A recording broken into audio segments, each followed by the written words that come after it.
Thanks for listening to all my sad songs.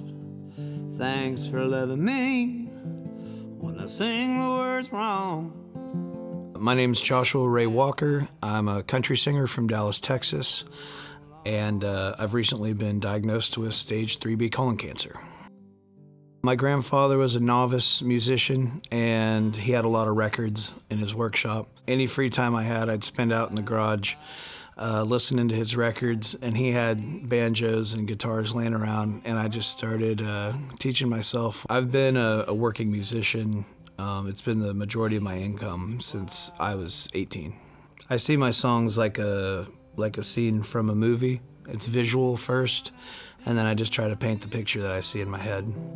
By listening to the words in all my songs. We were gearing up for a new record cycle, and we got Jimmy Kimmel locked in on the calendar, and I had been feeling pretty bad for about half of last year. I had tests done to figure out what was going on. I found out that I had a mass in my colon, and on the way to Kimmel, I found out that the mass was cancerous, and I would have to have surgery and likely chemotherapy. In our friends' cars. I had finished chemotherapy, and I met with a thoracic surgeon who was going to do a lung biopsy, and he wanted a mapping of my lungs before doing that surgery. And that's when we began searching for a scanner that could accommodate me. Not only was there nothing in network, there was just nothing in my city, and as we continued to search, there was nothing in my metroplex or my region of Texas or in the state of Texas. And I just started looking at manufacturers that made the largest accommodating scanners, and then called their sales teams and found the vendors who had purchased the scanners and had to work backwards, and that's how I found CMIT. I'm Stephen Lokitz. I'm the executive director at CMIT.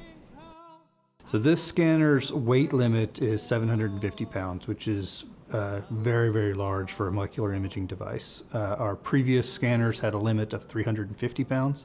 This is a new frontier for us and for the molecular imaging community as a whole, because patients of that size simply couldn't be accommodated by the scanners that were available. So this is opening up molecular imaging, and specifically PET imaging, to a patient population that didn't have access to it before.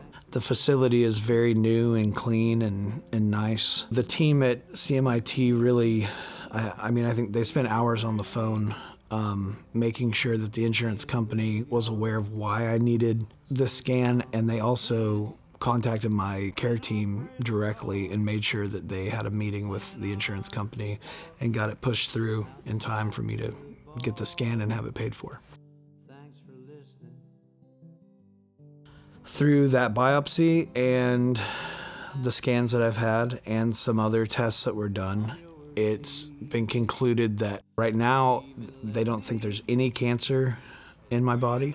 So yeah, no treatment, just observation, and in 5 years I can say I'm in remission. Yeah, I just had my big comeback. I did 3 dates with Dwight Yoakam in Texas with my band. I got the band back together for the first time in a year. And then I got to go to Nashville and play the Ryman Auditorium, and then the next night I played the Opry. I reached out to them pretty early on and said, hey, when I beat this thing, I want to come back. And they said absolutely. So I was able to do that. It's been an eye-opening